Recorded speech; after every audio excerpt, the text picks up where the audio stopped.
আজকে একটি চরের জীবনযাত্রা দেখানোর চেষ্টা করব।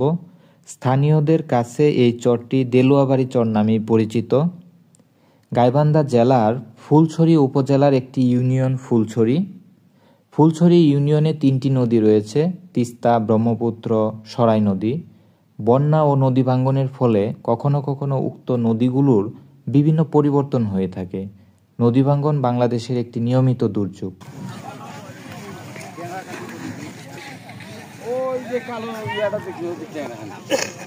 ট্যাংরাকান্দি, এদিকে হচ্ছে ট্যাংরাকান্দি চর, যে মোটর সাইকেল নিয়েও পার হচ্ছে।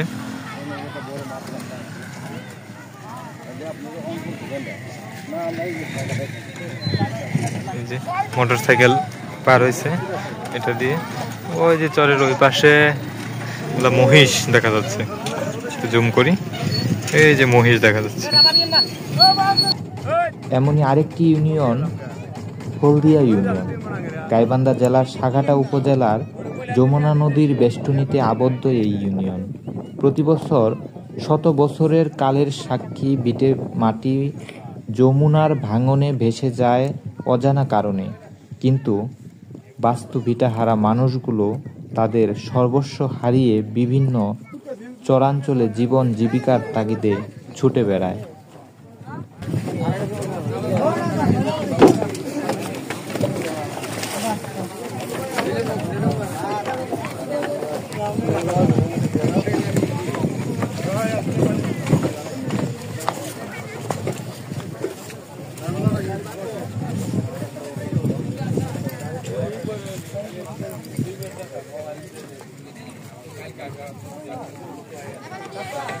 এখানে অনেক ঘোড়ার গাড়ি দিয়েই হচ্ছে মালামাল টানবে এই চরে। যে আমরা পার হয়ে নামলাম, চলেন না এখন আমরা এই দুধু বালু চরে হাঁটি।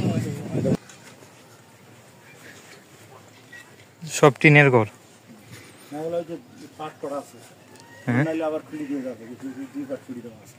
হ্যাঁ হ্যাঁ, বন্যার সময় চলে যাবে। এই যে দেখেন, এই দেখেন দুইটা করে পাট করা আছে, দিয়ে যে বাঁধন দেওয়া আছে তার দিয়ে, মানে পাটে পাটে যেন খুলতে পারে।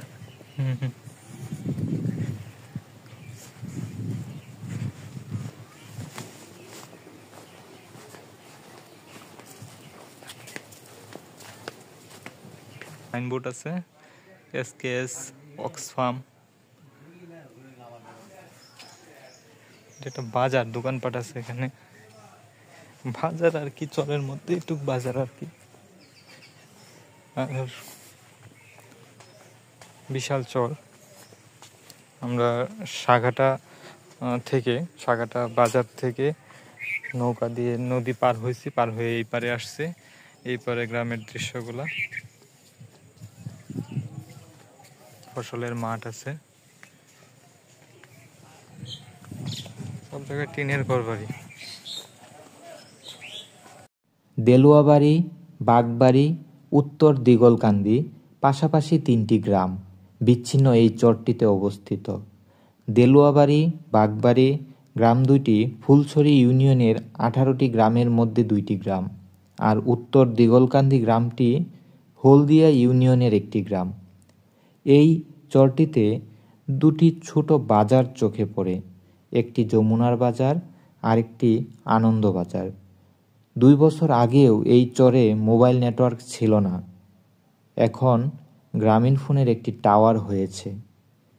চিকিৎসার জন্য একটি মাত্র কমিউনিটি ক্লিনিক দেখা মিলেছে। শিক্ষার জন্য 2টি জরাজীর্ণ স্কুল দেখেছি, তবে শিক্ষার হার 5% বা তারও কম এই চরে। গ্রামের একমাত্র পরিবহন ঘোড়ার গাড়ি, 2-4টি মোটরসাইকেল চোখে পড়েছে। এই গ্রামের কৃষকদের অসুবিধা, রাস্তা না থাকায় তারা তাদের উৎপাদিত পণ্য বাজারজাত করতে পারে না। বাজারজাত করতে পরিবহন খরচ দিয়ে পণ্য বিক্রি করে তাদের কোনো কিছুই থাকে না। খরচ তুলতেই তাদের হিমশিম খেতে হয়। এভাবেই দিনাতিপাত করছে এই গ্রামের অতি দরিদ্র মানুষগুলো।